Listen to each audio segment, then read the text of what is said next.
Oke, baik semuanya. Selamat malam, Bapak Ibu. Jumpa lagi bersama saya Diana, produk spesialis dari Forever Health Indonesia.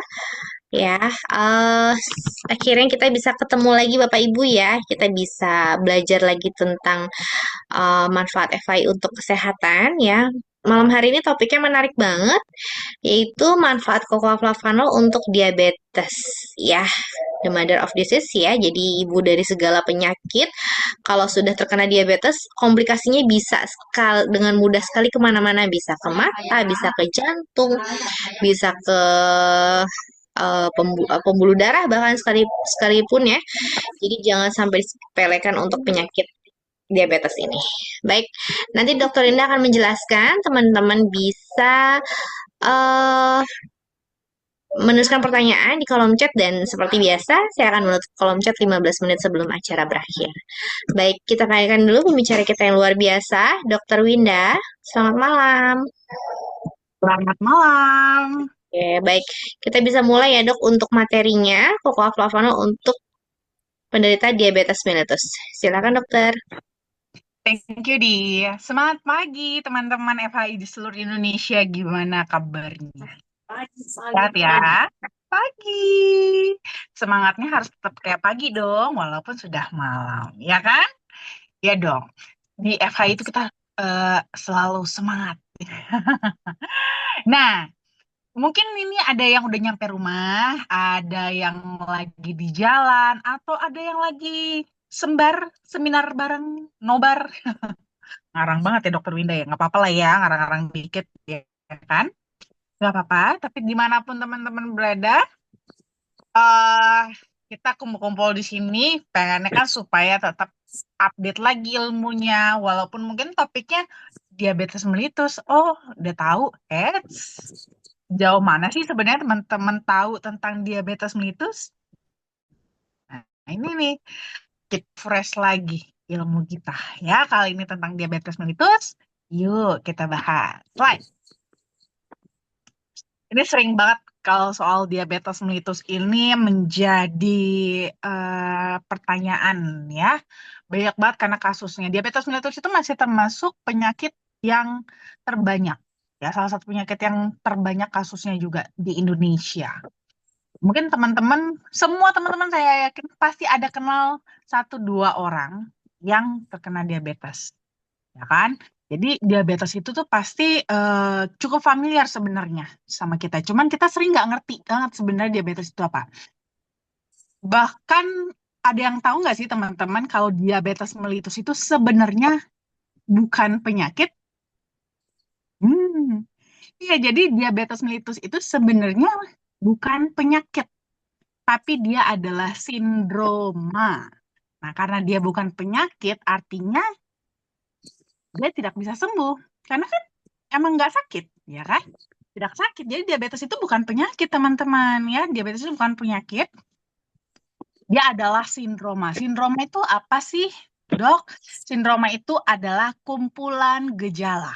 Ya, kumpulan gejala. Jadi diabetes itu adalah sindroma atau kumpulan gejala yang timbul karena seseorang mengalami kenaikan kadar gula akibat dari kekurangan insulin, baik secara absolut maupun relatif.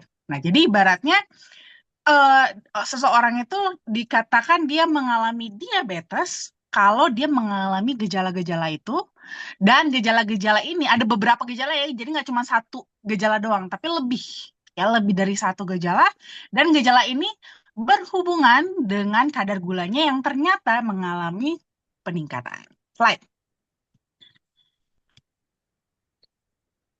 Nah, diabetes sebenarnya ada beberapa tipe. Ya, ada yang paling populer mungkin teman-teman paling kenal itu adalah diabetes tipe 2. Slide-nya dipenuhin aja. Diabetes tipe 2. Ada juga tapi diabetes tipe 1. Ada juga namanya gestasional diabetes dan juga tipe-tipe lain. Tapi kita nggak bahas semua diabetes ya. Kita bahas yang paling populer aja, diabetes tipe 2 sama diabetes tipe 1 sebagai pembandingnya. Ya, slide. Nah, tadi kan saya bilang kan, dikatakan diabetes itu nggak hanya semata-mata karena kadar gula darahnya tinggi. Terus jadi, oh kadar gula darah saya tinggi nih, saya diabetes. Nggak kayak gitu. Ya, karena kalau soal gula darah yang tinggi, kita semua pasti mengalami kadar gula darah yang tinggi atau meningkat. Kapan? Pada saat kita habis makan. Habis makan kita itu pasti gula darah kita naik, itu pasti banget. Namanya juga ditambahkan gitu, ada masuk makanan yang akibatnya gula darah kita bertambah, ya. Jadi pasti akan naik. Cuman normalnya harusnya nih tubuh kita itu punya kemampuan dalam menormalkan kembali gitu ya. Seharusnya dia punya kemampuan dalam menormalkan kembali kadar gula darah yang tadinya tinggi bisa dinormalin lagi jadi turun. Nah, pada orang-orang yang mengalami diabetes ini, itu kadar gula darahnya udah mulai nggak turun tuh. Tubuhnya sudah mulai tidak mampu dalam menormalkan lagi kadar gula darahnya. Akibatnya apa? Kadar gula darahnya itu bertahan tetap tinggi. Dan bertahan tetap tinggi ini nggak cuma sebentar atau cuma sekali dua kali, tapi sering kejadiannya dan suka sering kali itu berkepanjangan, lama gitu. Bertahan tinggi terus. Akibatnya apa? Gula darah yang tinggi di dalam pembuluh darah kita itu sifatnya destruktif atau merusak. Nah, karena merusak, akhirnya mulailah nih timbul gejala-gejala yang berhubungan dengan kerusakan akibat dari gula tersebut.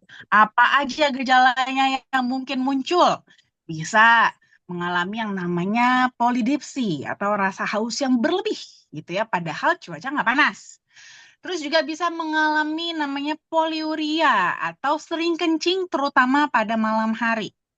Ada juga bisa mengalami polifagia, cepat lapar, glukosuria. Jadi ini kalau dites di urinnya, kencingnya itu ada kandungan gulanya. Terus juga walaupun cepat lapar, banyak makan, tapi malah berat badannya menurun secara drastis dan badannya cenderung lemah dan cepat lelah. Terus juga bisa tercium nafasnya itu bau keton, terus juga suka mengalami kesemutan, terutama pada jari-jari, ya. Jadi bukan di bagian kayak kesemutan di sepanjang tangan atau sepanjang kaki gitu ya, tapi lebih kepada di ujung-ujung yang paling sering justru dialamin. Jadi jari-jari tangan dan juga jari-jari kaki. Dan biasanya juga disertai gatal-gatal pada kulit. Lalu juga bisa mengalami penglihatannya udah mulai kabur, luka. Kalau luka tuh sulit sembuh lukanya, dan juga libidonya mulai menurun. Nah, kalau teman-teman lihat sebenarnya gejala-gejalanya ini, kecuali gejala glukosuria atau kencingnya ada gulanya atau kencingnya manis, itu sebenarnya gejala-gejalanya nggak spesifik banget gejala dari diabetes. Ya kan, contohnya nih kayak poliuria, sering kencing pada malam hari. Selain diabetes, prostat, gagal ginjal juga memiliki gejala yang sama. Ya kan? Terus juga apa namanya? eh penglihatan kabur. Penglihatan kabur juga seperti mirip seperti gejalanya katarak. Ya kan? Libido menurun, mirip seperti gejala prostat. Nah, ya kan, gejala-gejalanya tidak spesifik banget. Badan lo cepat lelah, itu mirip dengan gejala dari anaknya. Nah, jadi tidak spesifik hanya diabetes aja. Makanya nih, dia dikatakan diabetes kalau seandainya nih, dia punya gejala-gejala klinis ini. Setelah dia punya gejala-gejala klinis ini, lalu dicek, ternyata gula darahnya dia tinggi, barulah dia dimasukkan kategori diabetes. Tapi kalau seandainya nih dia punya gejala-gejala ini, tapi pas dicek gula darahnya nggak nggak tinggi, berarti bukan diabetes. Atau kebalikannya tadi, gula darahnya tinggi, tapi tidak ada mengalami gejala-gejala ini, itu juga tidak dikatakan diabetes juga. Ya, slide. Nah, sebenarnya apa sih kok bisa sih sampai terjadi diabetes ini, gitu kan? Jadi sebenarnya ini ada hubungannya dengan yang namanya insulin, gitu ya. Insulin ini tuh seperti kunci yang membuka gembok di dalam sel supaya gerbangnya itu bisa kebuka sehingga gula yang di dalam pembuluh darah bisa dipindahin ke dalam sel. Jadi di dalam pembuluh darahnya itu bisa berkurang jumlahnya. Nah, di sini kan ada perbedaan yang paling kontras itu sebenarnya pada diabetes tipe 1 dan diabetes tipe 2. Kalau diabetes tipe 1 itu dia kuncinya atau si insulinnya itu memang kurang, sedikit banget atau bahkan nggak ada. Kenapa? Memang masalah pada pabriknya. Ya, pabriknya di siapa? Yaitu pankreas. Jadi memang pankreasnya yang tidak cukup dalam memproduksi insulin. Kalau kuncinya cuma sedikit, ya otomatis gembok yang bisa dibuka juga cuma sedikit. Gerbang yang bisa dibuka juga cuma sedikit. Otomatis pemindahan gula dari dalam pembuluh darah ke dalam sel juga lebih terbatas dan lebih lama. Akibatnya banyak gula yang tertahan di pembuluh darah. Makanya itu kalau diabetes yang tipe 1 karena masalahnya memang rusaknya itu justru di pankreasnya dan biasanya itu justru lebih kepada cacat bawaan lahir gitu ya. Biasanya pasiennya itu lebih muda-muda gitu ya, masih belasan tahun gitu ya. Itu tipe ciri-ciri dari diabetes tipe 1. Kalau diabetes tipe 2, nah ini nih yang paling banyak nih mungkin teman-teman ketemu. Itu bukan karena pankreasnya rusak sehingga nggak bisa produksi insulin. Tapi karena memang selnya alias gemboknya yang rusak. Karena gemboknya itu sudah mulai berkarat. Gembok yang sudah mulai karatan udah mulai nggak bisa connect sama kuncinya yaitu insulin. Nah, jadi mau sebanyak apapun insulinnya yang dikasih, tapi kalau gemboknya nggak bisa dibuka, ya gimana gerbang mau dibuka? Ibaratnya seperti itu. Nah, cuman kenapa kok bisa sih sampai kita punya gembok itu sampai jadi rusak? Nah, ini karena faktor itu kita bahas selanjutnya. Slide. Nih, nanti nih saya mau ada bahas. Kenapa bisa begitu? Ini dia ya. Kenapa bisa sampai seperti itu sih? Nah, tadi kita, saya udah bilang tadi ya, tubuh kita tuh akan selalu berusaha menormalkan kembali. Ya, termasuk kadar gula darah kita. Yang tadi sudah mulai meningkat akan berusaha dinormalkan kembali. Termasuk juga mulai turun juga akan berusaha untuk dinormalkan kembali. Itu namanya homeostasis. Usaha tubuh dalam menormalkan kondisi di dalam tubuh. Nah, versi normal untuk gula darah itu berapa? Itu sekitar di bawah 110 miligram per desiliter. Nah, pada saat kita makan, ya, pada saat kita habis makan, itu kan tadi kan sama ya, semua sama. Pasti gula darahnya akan naik habis makan. Nah, karena habis makan gula darahnya naik, tubuh akan berusaha untuk menormalkannya kembali. Gimana caranya? Otak akan memerintahkan pankreas untuk mengeluarkan yang namanya insulin. Nah, insulin tadi akan ngebukain tuh tadi kan, ngebukain gerbang-gerbang di sel. Tapi di sel yang mana? Pertama dia akan fokus terutama di sel-sel yang paling biasanya konsumsi gulanya paling banyak, yaitu di mana? Di otot, ya, di otot, di otot, termasuk di otak juga dan sel-sel lainnya, yang di mana sel-selnya itu akan bekerja nantinya. Yang perlu kerja, yang butuh tenaga itu akan dibukain, ya, dibukain pintu-pintunya supaya gerbangnya kebuka jadi bisa dimasukin deh gulanya gitu kan. Nah, tapi ini akan bergantung teman-teman, tergantung dari yang dibutuhkan tadi terutama kita ngomongnya sel otot ya. Yang dibutuhkan oleh si sel otot tadi. Contohnya kalau umpamanya habis makan nih teman-teman tidur-tiduran, rebahan, duduk-duduk doang ya, ya itulah rebahan lah bilangnya ya, rebahan gak ngapa-ngapain, maka otot kita itu kan nggak butuh banyak-banyak energi. Nah, karena dia nggak butuh banyak energi, dia jadi ngambil gula juga cuman sedikit. Cuma sedikit doang dia ngambil. Akhirnya apa? Masih menumpuk banyak gula di dalam pembuluh darah. Dan ini harus dipindahin. Akhirnya insulin mikir, mana lagi ya yang bisa dibuka? Ya udah akhirnya dia membuka tempat penyimpanan terakhir yaitu di mana? Di liver. Liver itu seperti tempat penyimpanannya, tempat deposito gitu ya.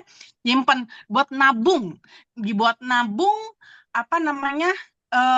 buat nabung ke eh, si gulanya gitu supaya gulanya itu nggak menumpuk di pembuluh darah. Akhirnya disimpanlah di liver. Makanya nih kenapa kalau umpamanya ini kita banyak makan tapi malas gerak, yang gendut pertama adalah perutnya di luar karena di situ ada liver kita atau hati kita ya. Di situ di tempat disimpannya semua. Itu akan sisanya dari gula darah itu akan dipindahin semua ke liver sampai kadar gula di dalam pembuluh darahnya itu turun sampai 110 mg per desiliter lagi sampai ke normal lagi gitu ya, sampai ke normal lagi. Baru selesailah kerja insulin. Nah, tapi kan setelah selesai kerjanya ini, mungkin selanjutnya kita akan beraktivitas, kerja, ngapain, bergerak gitu kan. Kedepannya otot akan butuh lagi nih, akhirnya akan butuh lagi insulin. Nah, butuh insulin. Dia akan butuh lagi gula. Ya, dia akan butuh gula lagi, akhirnya dia akan ngambil lagi tuh yang stok yang ada 110 di dalam pembuluh darah. Dia akan ngambil dari pembuluh darah sehingga yang di dalam pembuluh darah yang tadinya 110 ini makin lama akan makin turun sampai turunnya mungkin di batas yang di 80 atau 90 umpamanya gitu ya. Nah, pada saat 80 atau 90 ini biasanya teman-teman yang mulai ngerasain aduh lemes. Lemes deh. Udah mulai agak-agak sedikit keringat dingin. Nah, itu akan memberikan sinyal ke otak kita. Karena kan tadi tubuh akan berusaha untuk bikin normal lagi jadi 110 lagi. Nah, respon tubuh itu akan memberikan sinyal dulu nih ke otak buat suruh kita makan. Makan dong, makan dong. Ini gula darahnya ini udah mulai turun nih. Nah, tapi mungkin kita nggak bisa langsung makan. Nah, karena nggak bisa langsung makan, tapi harus dinormalkan kembali kadar gula darahnya, maka otak akan memerintahkan pankreas lagi yang disuruh.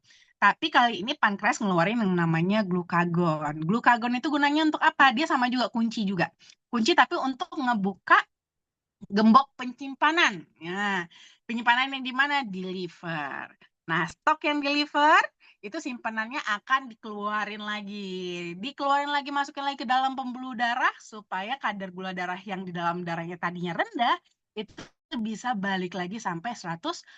Makanya teman-teman biasanya kan ngerasain pertama rasa lapar, tapi karena kelamaan nggak makan-makan lama-lama malah jadi hilang sendiri laparnya.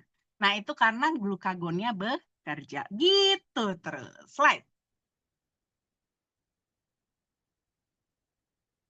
Nah, makanya normalnya nih kalau seandainya kita kadar gula darah kita tinggi, terus habis itu ternyata nih udah mulai ada gejala-gejala, ya kan? Udah mulai ada keluhan-keluhan nih, udah mulai ada mungkin kesemutannya, terus udah mulai ada eh suka kencing-kencing malamnya, ya kan? Badannya jadi lebih cepet capek gitu kan, padahal bawaannya pengen makan terus. Nah, itu pas dicek ternyata diabetes. Biasanya apa sih yang dilakukan pertama? Harusnya yang dilakukan pertama itu adalah diet, kurangin asupan, kurangin makan, sama ditambah dengan olahraga. Gunanya untuk apa? Supaya kadar gula darahnya nggak semakin bertambah. Karena kan kadar gula darahnya sebenarnya udah tinggi nih di dalam pembuluh darah, gitu ya. Jadi makannya harus lebih dikurangin asupannya. Dan olahraga, tujuannya apa? Supaya otot bisa mengambil lebih banyak lagi gula yang di dalam darah tersebut. Supaya bantu nurunin kadar gula yang di dalam darah. Cuman kan ini soal kebiasaan ya teman-teman ya. Tiba-tiba disuruh harus jaga makan, tiba-tiba harus jadi olahraga. Kita-kita yang sampai akhirnya kena diabetes ini juga kan sebenarnya sedikit banyak ya memang karena kebiasaan makan berlebih dan kebiasaan kurang olahraga, kurang aktivitas sebenarnya kan. Jadi merubah pola itu tuh nggak mudah ya. Merubah pola tersebut itu nggak mudah. Makanya sering sekali terutama mungkin ya dokter-dokter di Indonesia ya, begitu ketemu wah ini mah diabetes, langsung di skip biasanya ya, di skip langsung ke terapi oral ya, kasih obat penurun kadar gula darah ya. Ini ada beberapa macam mereknya, ada biasanya yang paling populer itu metformin sama glibenclamide. Nah, nanti kalau sudah nggak mempan lagi dengan obat oral, baru dikasih terapi insulin. Slide. Nah, memperkenalkan nih produk kesayangan kita yaitu Cocoa Fafano, ada varian original, DTM liquid, dan juga NutriFlow. Slide. Kalau kita ngomongin soal flavanol, kita akan ngomongin soal kepalanya ya. Eh, kakeknya dari si flavanol yaitu polifenol, di mana polifenol itu dia tuh trademarknya itu berfungsi sebagai antioksidan. Jadi otomatis anak-anaknya, cucu-cucunya juga punya manfaat sebagai antioksidan juga. Tapi khusus si flavanol ini sendiri, itu dia punya ekstra manfaat. Dia punya skill lebih gitu ya, punya manfaat tugas tambahan. Dia itu kandungan flavanol yang tinggi, terutama pada kokoa, itu ternyata juga terbukti secara klinis bermanfaat untuk fungsi kardiovaskular karena dia ternyata bisa merangsang produksi nitric oxide yang nanti bisa membantu dalam dilatasi atau pelebaran pada pembuluh darah. Cuman emang nggak gampang untuk mendapatkan kadar flavanol yang tinggi terutama pada kokoa karena biasanya metode pengolahan kokoa itu sendiri justru tinggi akan radikal bebas sehingga menghabiskan antioksidan yang ada di dalam kandungan si kokoanya gitu ya sehingga akhirnya pada produk akhirnya nanti itu flavanolnya udah sedikit banget atau biasanya bahkan malah sudah habis slide. Nah, cuman untungnya nih produsen kita itu Berkelbot itu udah ketemu gimana caranya supaya mengolah kakao jadi bubuk kokoa ini, tapi dalam prosesnya itu nggak ketemu banyak radikal bebas sehingga tidak mengkonsumsi flavanolnya. Sehingga flavanol itu bisa dipertahankan tetap tinggi di produk akhirnya. Dan proses yang mereka temukan ini itu telah dipatenkan karena telah terbukti dapat mempertahankan hingga 80% kadar awal flavanolnya. Bahkan bubuk kokoanya yang diproduksi dengan metode ini pun itu sudah diberi brand Acticoa dan Acticoa inilah yang menjadi bahan baku semua lini produk kokoa flavanol FHI. Slide. Nah, ternyata sudah ada banyak riset yang melakukan terapi kokoa flavanol bagi penderita diabetes. Jadi ternyata dilakukan intervensi diet ya dengan produk kakao yang mengandung flavanol pada orang-orang itu ternyata menunjukkan efek yang menguntungkan mulai dari oksidasi LDL-nya, agregasi trombositnya, sensitivitas terhadap insulinnya, fungsi endotelnya, dan juga tekanan darahnya. Terutama untuk kasus pasien diabetes. Kasus pasien diabetes itu kan tadi dia kondisinya kadar gula darahnya tinggi ya. Kadar gula darahnya tinggi ini bukannya cuma sekali, dua kali, dan cuma sebentar doang. Enggak. Kondisi kadar gula darah yang tinggi ini itu terjadinya berulang dan juga berkepanjangan. Dan ini tadi sifatnya merusak. Termasuk merusak dinding pembuluh darah itu sendiri di mana dinding pembuluh darah yaitu endotel itu berperan dalam produksi nitric oxide. Sehingga ini akan berhubungan akibatnya adalah dapat menurunkan stok dari nitric oxide. Kalau stok nitric oxide-nya kurang, ini akan melemahkan pelebaran pada pembuluh darah sehingga menyebabkan disfungsi pada pembuluh darah itu sendiri. Nah, ternyata setelah belum belum kecepatan nih.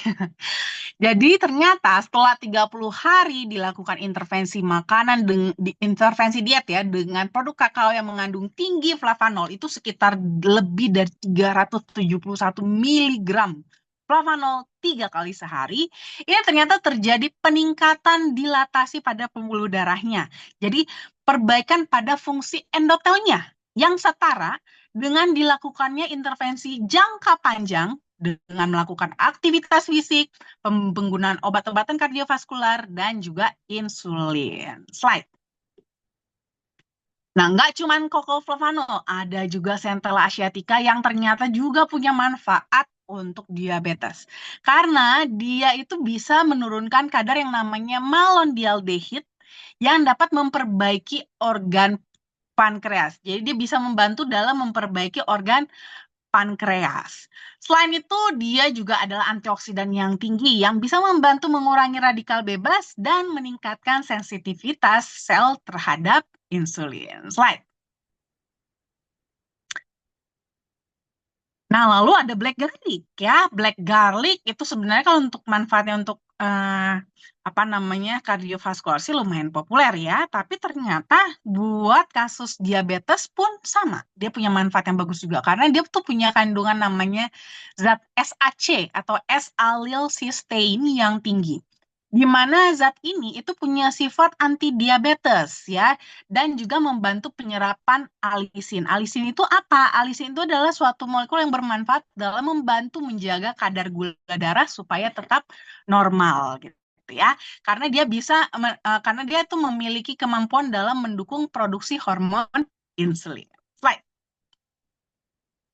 Nah, jadi udah ada risetnya ya, tentunya ada dong risetnya. Nah, ini riset untuk Centella asiatica. Itu ternyata pemberian ekstrak Centella asiatica dengan dosis yang tinggi 1.200 mg per kilogram berat badan per hari itu memiliki efek anti diabetes dan berefek yang sama dengan tikus diabetes ya yang diobati dengan metformin 45 mg per kilogram berat badan per hari.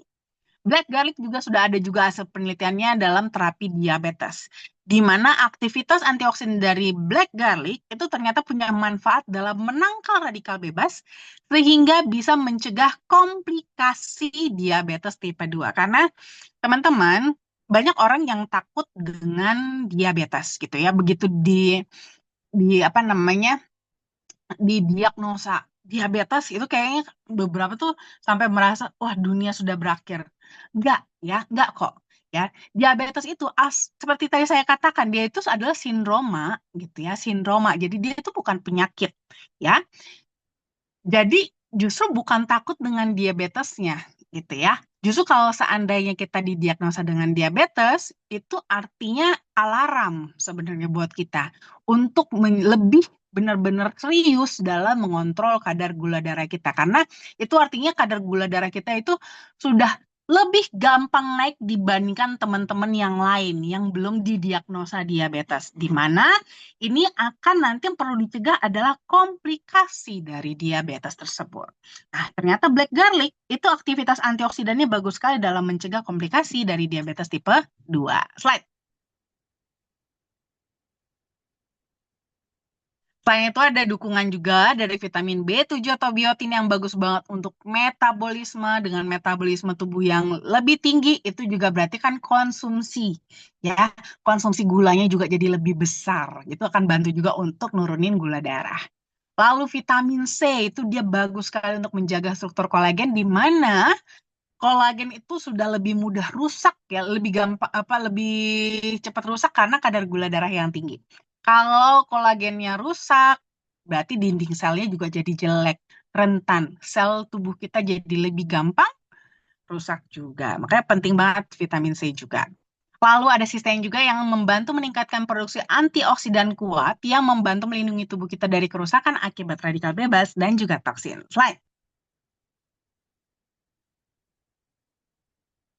Studi klinis udah ada banyak. Bisa searching sendiri bahkan ya. Ini termasuk salah satunya juga ya studi klinis yang meneliti akan hubungan fungsi endotelium, nitric oxide dan juga kokoflavanol di mana konsumsi flavanol dalam 4 minggu sudah dapat meningkatkan fungsi endotelium kita dalam memproduksi nitric oxide dengan lebih baik. Slide. Lalu ada juga nih yang bisa bantu ya untuk maintain berat badan karena ternyata kokolflavanol itu dapat berperan sebagai fat burner ya, meningkatkan ekspresi gen dalam memetabolisme lemak sehingga akan memberikan dampak pada berat badan yang lebih ideal. Right. Lalu kita sudah punya klaim kesehatan juga yang sudah di-approve ya oleh EFSA maupun FDA di mana EFSA menyatakan bahwa kokolflavanol itu bisa menjaga elastisitas pembuluh darah di mana ini akan memberikan kontribusi untuk aliran darah yang normal dan FDA mengatakan bahwa kokolflavanol bahkan bisa menurunkan resiko penyakit kardiovaskular. Dan untuk bisa mendapatkan manfaat kesehatan yang sudah diklaim ini, itu EFSA dan FDA menganjurkan konsumsinya minimum 200 mg flavanol setiap hari. Slide. Nah, jadi kalau mau rangkum manfaat cocoa flavanol untuk utamanya adalah untuk meningkatkan fungsi kardiovaskular mulai dari maintain tekanan darah, maintain kadar gula darah dan juga kadar kolesterol. Tapi karena basically dia pun adalah antioksidan, jadi dia bagus untuk mengurangi resiko kanker dan juga baik untuk kesehatan kulit. Slide. Dan kalau untuk DTM-nya, DTM itu kan dia kombinasi ya dari Acticoa, Centella asiatica, dan juga black garlic, di mana ketiganya punya manfaat dalam meningkatkan fungsi kardiovaskular. Tapi karena kerjanya bertiga, jadi kekuatannya pun triple power. Ditambah ada beberapa manfaat tambahan ya, lebih memperlancar sirkulasi aliran darah pada ginjal, membantu mempercepat proses penyembuhan luka, membantu meningkatkan produksi kolagen, meningkatkan daya ingat dan fungsi saraf, serta mengatasi peradangan dan nyeri sendi. Kalau untuk NutriFlow, ini memang formulasinya lebih membantu untuk meningkatkan metabolisme kita, nih, meningkatkan pembakaran, ya, supaya berat badan juga lebih terjaga dan produksi energinya juga lebih meningkat, tapi sekaligus proteksinya juga meningkat, ya.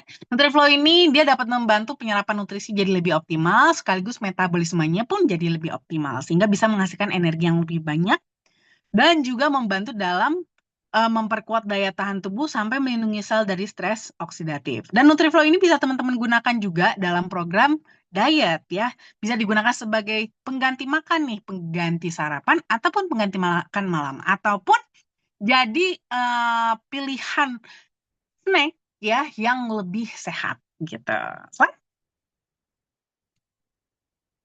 Nah, untuk konsumsinya kita mengacu pada yang dianjurkan tadi ya oleh EFSA maupun FDA, yaitu minimum 200 mg flavanol setiap hari. Nah, untuk bisa dapat 200 mg flavanol, kalau di varian original itu bisa mulai dari 3 gram. Jadi mulai dari 3 gram itu udah dapat 200 mg flavanol. Tapi kembali lagi tadi kepada kebutuhan tubuh masing-masing ya. Boleh 5 gram, boleh 10 gram, 15 gram disesuaikan aja. Seperti tadi kalau dari hasil penelitian, kalau kasusnya diabetes, tadi yang paling dianjurkan adalah 3 kali 5 gram kalau untuk varian originalnya. Slide. Nah, kalau untuk DTM liquid, ini kan dia lebih strong ya. Jadi memang eh, minumnya nggak perlu sampai sebanyak minum yang original. Ya, lebih dibatasin lah ibaratnya. Karena udah strong banget kalau untuk DTM liquid ini. Dan setiap sasetnya itu sudah mengandung 200 mg flavanol. Nah, kalau untuk DTM liquid itu teman-teman bisa konsumsi 1-2 saset per hari, maksimal 3 saset per hari. Slide. Nah, boleh nih ya kalau mau nambahin dengan NutriFlow nih ya biar eh pembakaran metabolisme tubuh lebih meningkat ya dan bisa apalagi yang buat demen-demen nyemil-nyemil yang manis-manis itu NutriFlow aja. Manisnya aman gitu ya.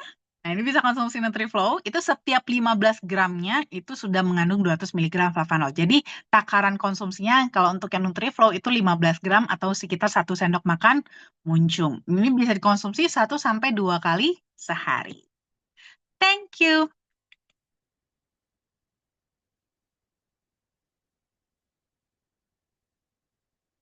Oke, baik. Terima kasih banyak Dokter Winda. Baik, teman-teman. Tadi penjelasan Dokter Winda luar biasa sekali ya.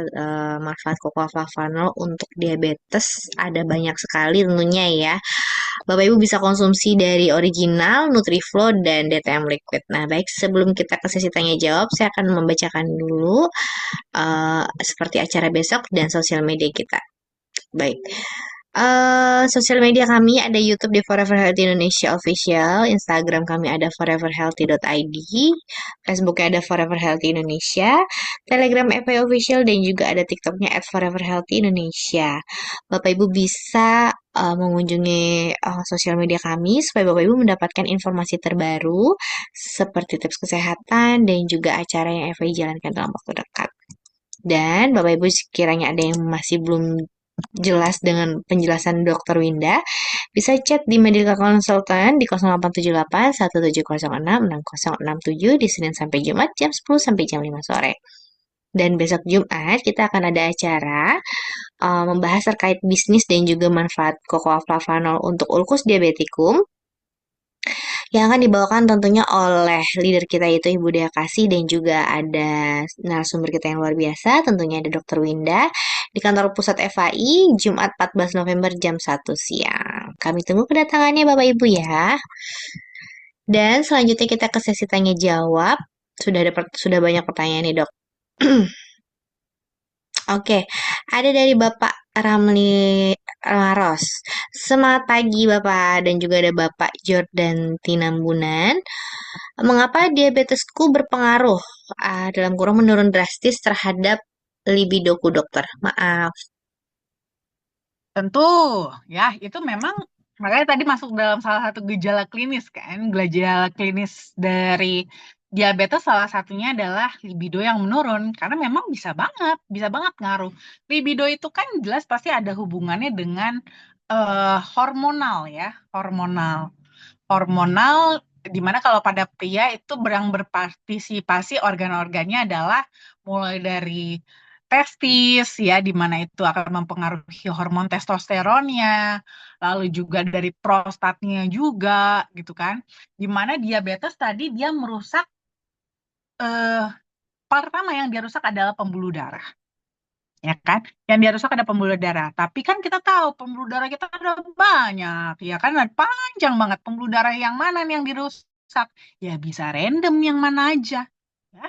Nah mungkin kalau Pak Jordan kebetulan yang paling kena itu justru pembuluh darah yang ke arah genital gitu ya, ke arah organ-organ reproduksi gitu.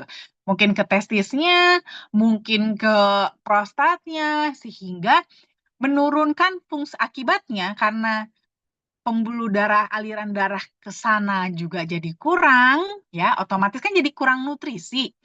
Jadi kerja metabolisme ya, proses yang ada di organ-organ tersebut itu jadi terganggu. Jadi lebih terganggu. Karena terganggu apa namanya?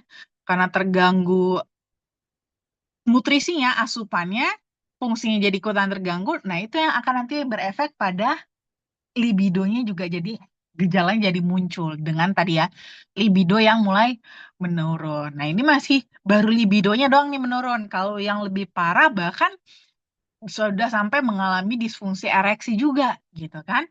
Nah, kalau udah sampai disfungsi ereksi itu udah lebih luas lagi. Berarti artinya sudah mulai kena bahkan ke pembuluh darah ke penisnya itu sendiri. Nah, udah makin luas lagi berarti yang kena masalahnya, ibaratnya seperti itu. Jadi memang kalau diabetes ini kita nggak bisa ngeset ya, dia untuk komplikasinya atau yang mana yang dia serang itu bisa yang mana aja gitu ya. Dia random aja gitu. Nah, makanya memang mungkin untuk Pak Jordan nih, gejalanya salah satu gejalanya memang yang paling mungkin yang bikin Bapak ngeh gitu lebih ke libido. Jadi tapi memang bisa banget, sangat bisa sekali.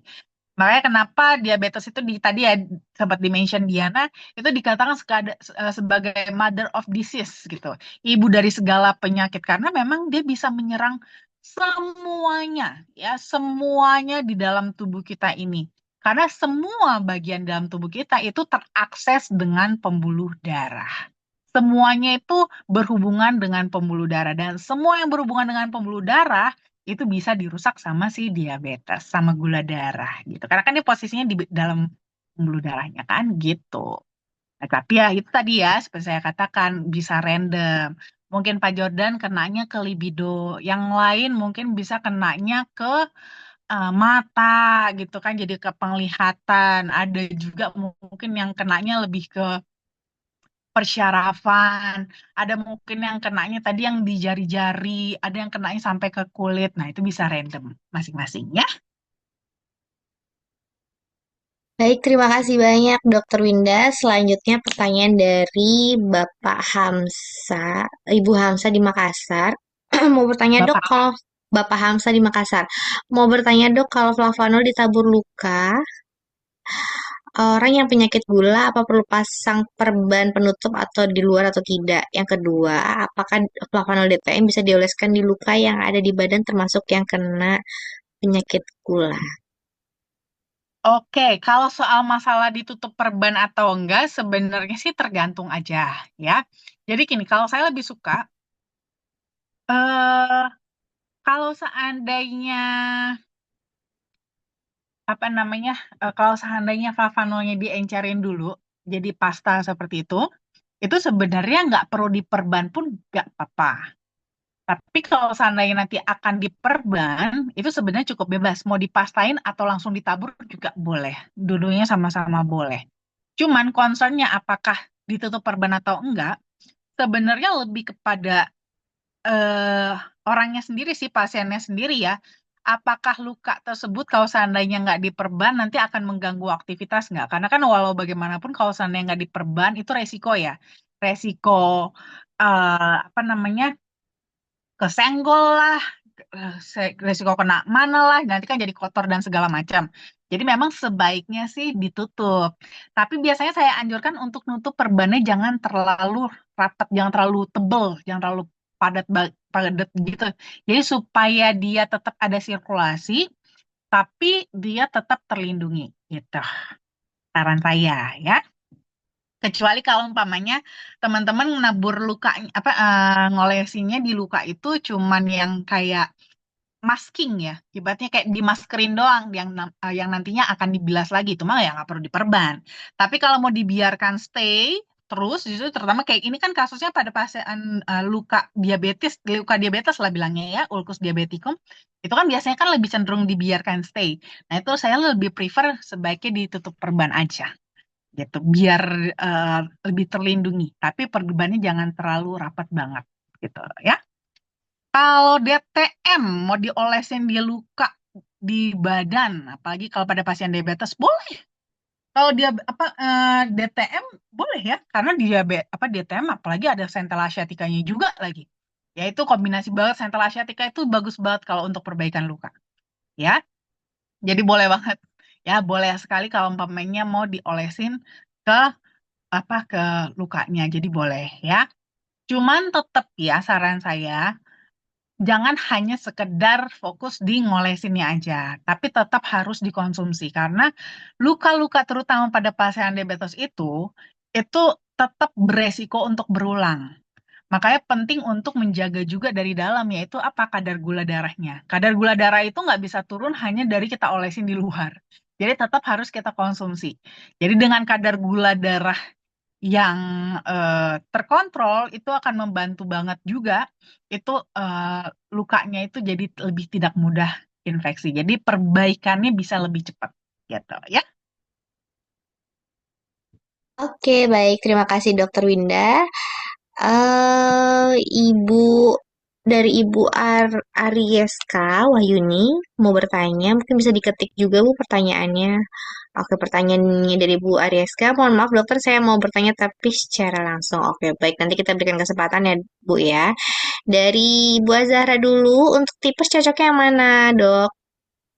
Oke, kalau untuk tipes sebenarnya sih yang mana aja boleh. Cuman biasanya kan gini, kalau pasien tipes itu kuncinya adalah kan dia radang pada usus ya, radang pada usus. Jadi ususnya itu perlu untuk istirahat. Ya, usus itu perlu untuk istirahat. Jadi kunci terutama untuk pasien tipes adalah meminimalisir kerja usus. Salah satunya adalah dengan meminimalisir bergerak. Ya, dalam artian kalau lagi tipes, bed rest. Ya, jangan nggak bisa diem mondar mandir nggak, jangan. Kalau untuk tipes harus istirahat dulu. Nanti kalau udah sehat baru mondar mandir ya. Nanti giliran udah sehat malah males-malesan rebahan mulu ya. Jangan sampai kebalik ya.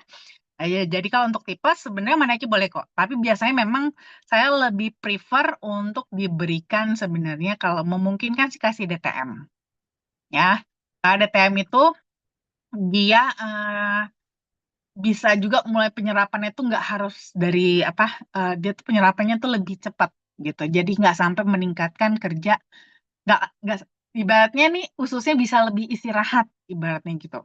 Tapi kalau umpamanya adanya stoknya ori juga nggak apa-apa ya, ori juga boleh ya, dikasih 2 kali sehari. Tapi kalau seandainya ada DTM, kalau bisa kasihnya DTM. Itu bisa 1 saset setiap hari juga cukup. Kalau mungkin dibutuhkan lebih, jadi 2 saset juga masih boleh sih. Tapi mulai dari 1 saset dulu aja. Ya, Oke, baik. Terima kasih banyak Dokter Winda dari Bapak atau Ibu Sapar Binadar. Assalamualaikum Assalamualaikum dokter. Saya kebetulan ada teman kanker tenggorokan tapi sudah dipasang selang di tenggorokannya, sudah operasi juga tenggorokannya. Pertanyaannya, produk apa yang bisa diberikan?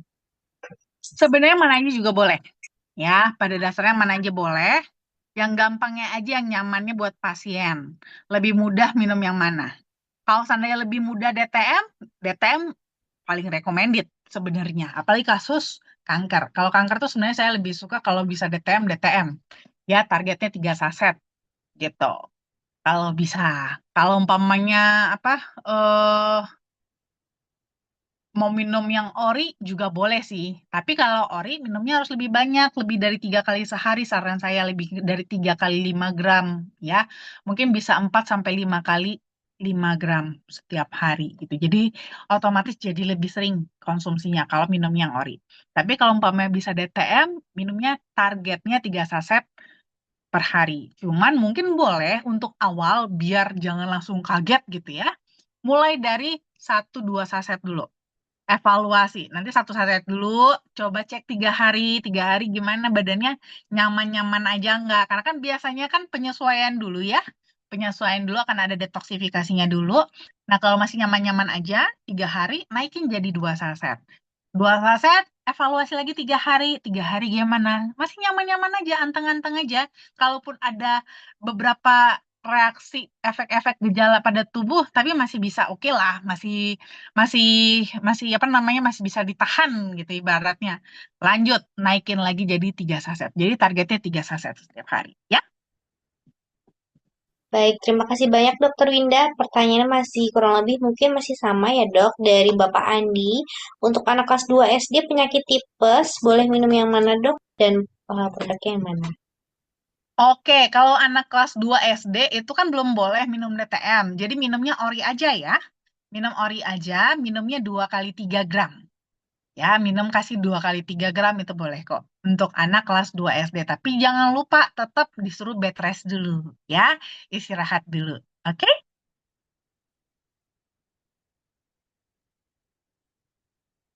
Oke, baik. Terima kasih banyak Dokter Winda. Selanjutnya pertanyaan dari Bu Murni. Assalamualaikum dok, mau tanya kemarin anak saya demam tinggi. Itu produk yang cocok yang mana ya?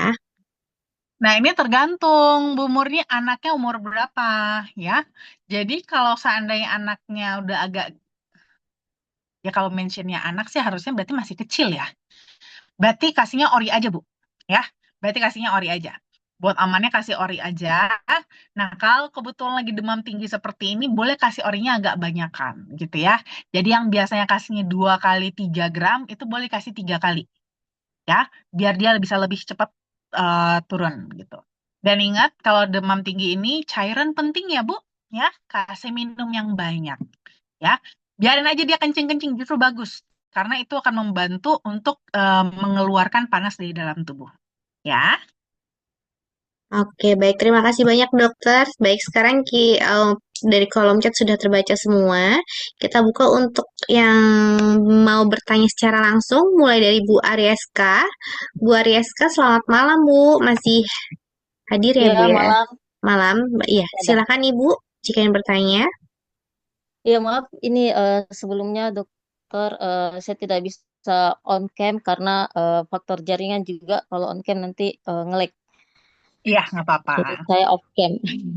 Ya, ini sebenarnya bukan saya yang sebagai pasien, sebagai keluarga pasien, tepatnya ibu ini menderita eh, diabetes, terus Mm-mm. eh, ada bronkitis juga, kemudian ada masalah pada tulang persendian.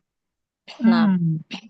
iya itu sebelah kiri. Nah, kurang lebih sepekan yang lalu, mungkin sekitar 8 hari yang lalu, mulai mengkonsumsi produknya dari FHI. Nah, awal kan kita, pribadi sebagai orang awam ini, yang disarankan dari pihak dari yang menawarkan kan itu eh, mengkon- saya ambil kemarin langsung sepaket. Ada DTM-nya, ada Nutrifolo-nya, ada yang orinya. Nah, yang ori dan Nutrifolo itu di mix. Nah, Di-mix Hmm. dengan dosis yang diberikan itu 3 kali sehari dan DTM-nya itu 2 kali sehari. Nah, Oke.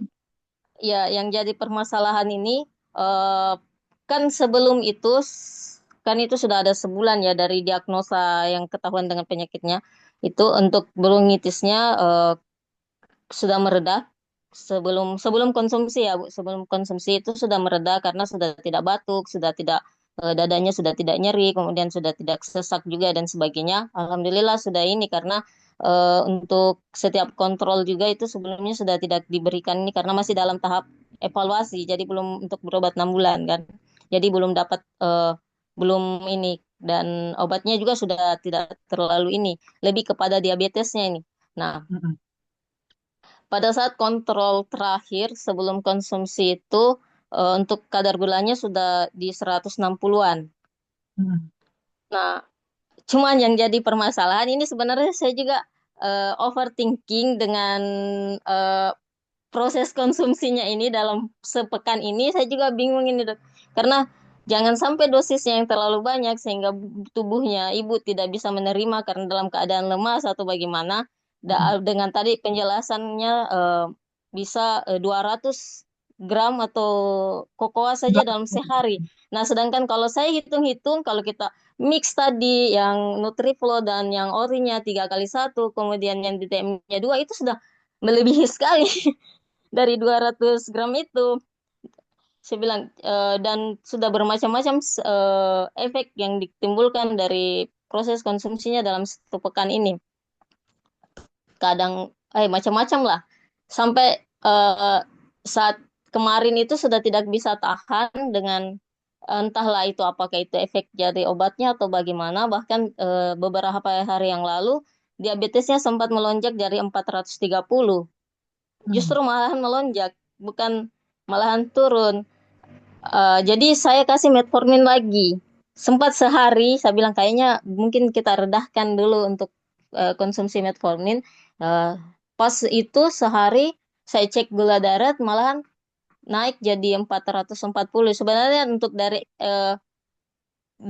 tubuhnya ibu itu dia tidak terlalu merasa bilang enggak terlalu lemas juga dengan 400, tapi saya penasaran kan karena sudah 1 pekan tidak pernah ini dengan konsumsi produk atau obat yang baru kira-kira ada perubahan apa tidak dalam 1 pekan ini. Ternyata bikin shock malah 440 dan karena kemarin sudah tidak tahan, saya juga yang pusing, saya juga yang ini, maksudnya kasihan juga kan kalau kita lihat ibu lemas apa begitu, jadi saya sempat bawa ke IGD.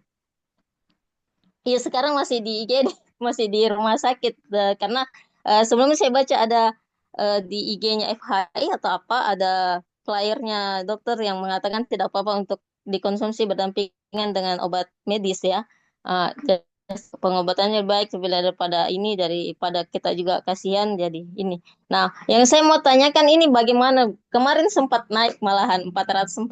Apakah dosisnya yang saya kurangi? Tadi juga dengan penjelasannya DTM itu sudah kuat ya dengan dosisnya apa dan sebagainya. Aduh, ngelek ya. Enggak kok, nggak ngelek, Bu. Nggak ngelek. Aman, Oh aman, ya, aman. ya.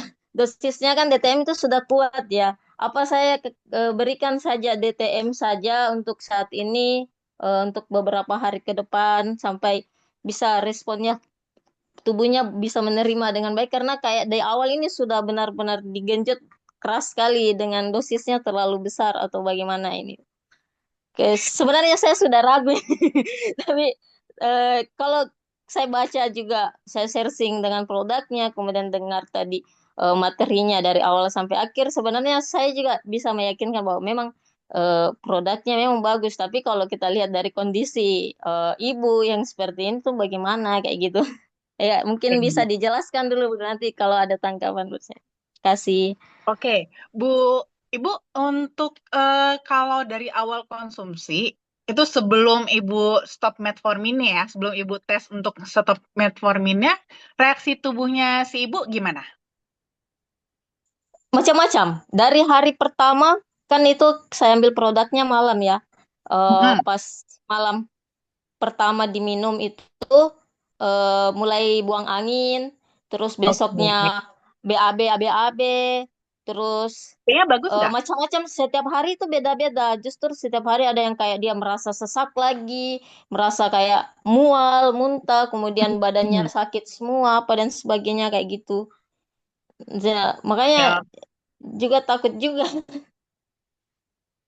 karena berarti kalau sempat demam, dosis yang kemarin pusing, muntah juga, mual terus. Hmm. berarti dosis kemarin dikasihnya totalnya 5 kali ya konsumsinya setiap hari. Iya, karena yang di mix itu kan yang ori sama Nutrifol kan 3 kali 1, kemudian DTM-nya 2. Iya. Oke, iya, siap. Nah, jadi gini, nggak bisa baru minum konsumsi 1 minggu itu langsung bisa lepas obat. Ya, itu dulu pertama. Yang obat metforminnya, Bu. Iya, betul. Obat Iya, metformin iya. jangan dilepas dulu. Kenapa? Karena tubuh ibu itu sudah bergantung dengan obat metformin ini sudah bertahun-tahun, gitu. Eh, tunggu dulu, Udah Bu. berapa Sebenarnya lama?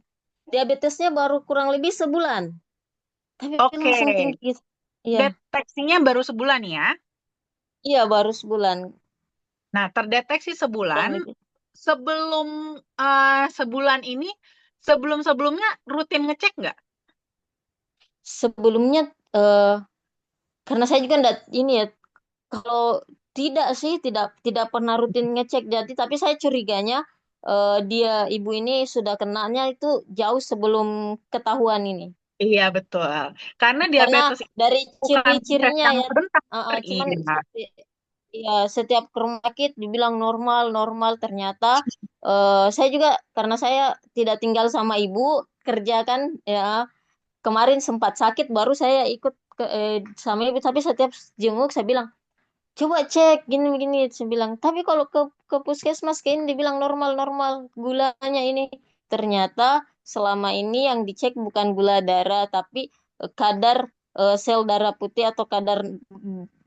darah secara Hmm. ini, jadi kan tidak terdeteksi lah.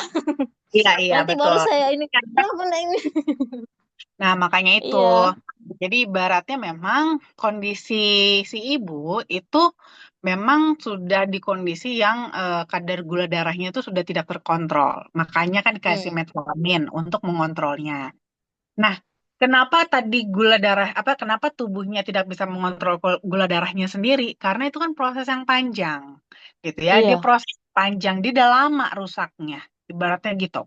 Nah, Cocoa flavanol itu berperan untuk membantu tubuh kita, membantu sel-sel tubuh kita memperbaiki dirinya sendiri. Nah, untuk memperbaiki dirinya sendiri itu butuh waktu, nggak bisa sebentar. Makanya kenapa nggak bisa cuma 1 minggu langsung ditukar gitu dengan DTM. Seperti hasil riset tadi aja seenggaknya bahkan 30 hari gitu kan. Jadi Iya. memang bisa hanya 1 minggu aja. Makanya selalu biasanya saya anjurkan itu tuh evaluasi itu setidaknya 3 bulan gitu ya, 3 bulan, konsumsi 3 bulan, dievaluasi setiap bulan. Setiap bulan itu guna evaluasi untuk apa? Untuk menilai apakah dosis yang dikonsumsi itu sudah dosis yang optimal untuk tubuhnya. Gitu. Optimal artinya itu tak akan terlihat nanti dari hasilnya. Hasilnya sudah memberikan hasil nggak gitu kan? Kalau sudah memberikan hasil, oh berarti dosisnya udah pas nih, ibaratnya gitu. Tinggal diteruskan aja. Kalau ternyata nanti dari hasilnya setelah 1 bulan dicek, ternyata kok hasilnya belum terlalu kelihatan ya, berarti mungkin dosisnya memang belum pas gitu kan. Karena apalagi kayak gini lah, ibaratnya mungkin udah jauh sebenarnya diabetesnya, udah lama, cuma selama ini nggak ketahuan aja. Artinya itu yang rusak udah mulai banyak. Artinya apa? Kerjaannya banyak. Yang perlu dikerjakan banyak. Itu juga mungkin yang dipertimbangkan sama yang menawarkan ke Ibu Arieska itu kenapa memang dosisnya Iya. agak tinggi karena mempertimbangkan itu, mempertimbangkan banyaknya yang perlu dikerjakan. Cuman mungkin memang tetap harus kembali lagi kepada pasiennya pasiennya sendiri. Sanggup nggak pasiennya dalam menerima dosis tersebut gitu kan? Karena ini kan perlu kerjasama ya antar Flavanol dengan tubuhnya sendiri gitu, dengan si pasien harus kerjasama biar hasilnya bisa optimal gitu. Makanya nanti kalau untuk selanjutnya, pertama metforminnya tetap diminum dulu ya Bu ya, jangan dilepas dulu Iya, ya. Biarin aja dulu metforminnya diminum. Nah, untuk dosis konsumsinya saya lihat mungkin memang eh, agak terlalu besar untuk si ibu gitu. Karena kan mungkin mempertimbangkan usianya si ibu juga ya, gitu iya. kan.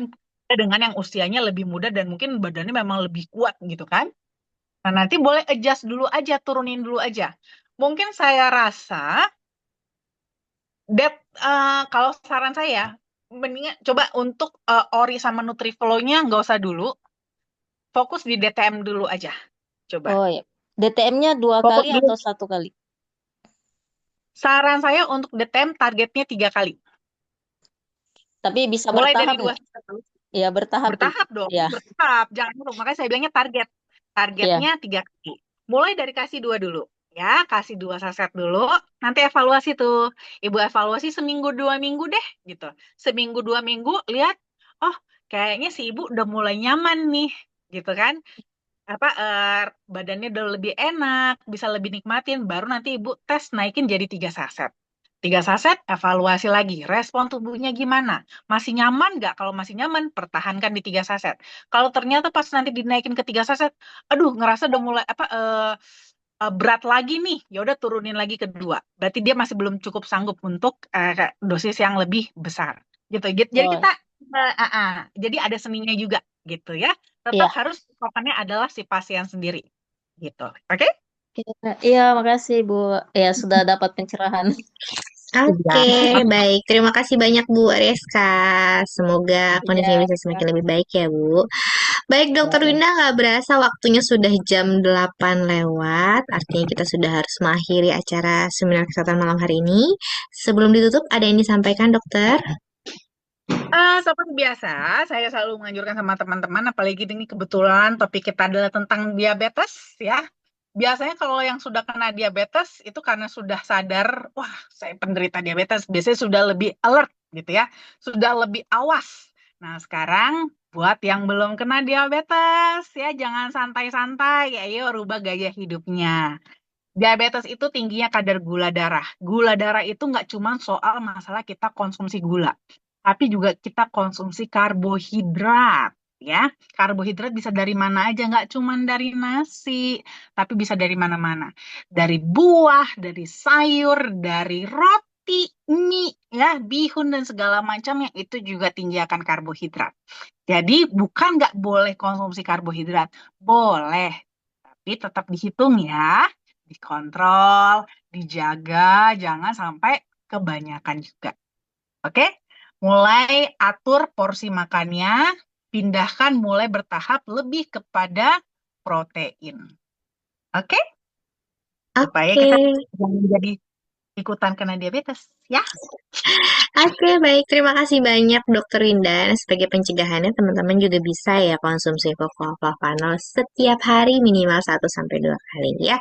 Kalau begitu saya akhiri untuk acara malam hari ini. Kita ketemu besok ya dok ya secara offline. Dan kita ketemu lagi nanti minggu depan di hari Kamis. Seperti biasa jam 7 malam. Saya Diana, saya undur diri. Terima kasih dan selamat malam. Selamat beristirahat. Bye-bye. Selamat malam. Selamat istirahat.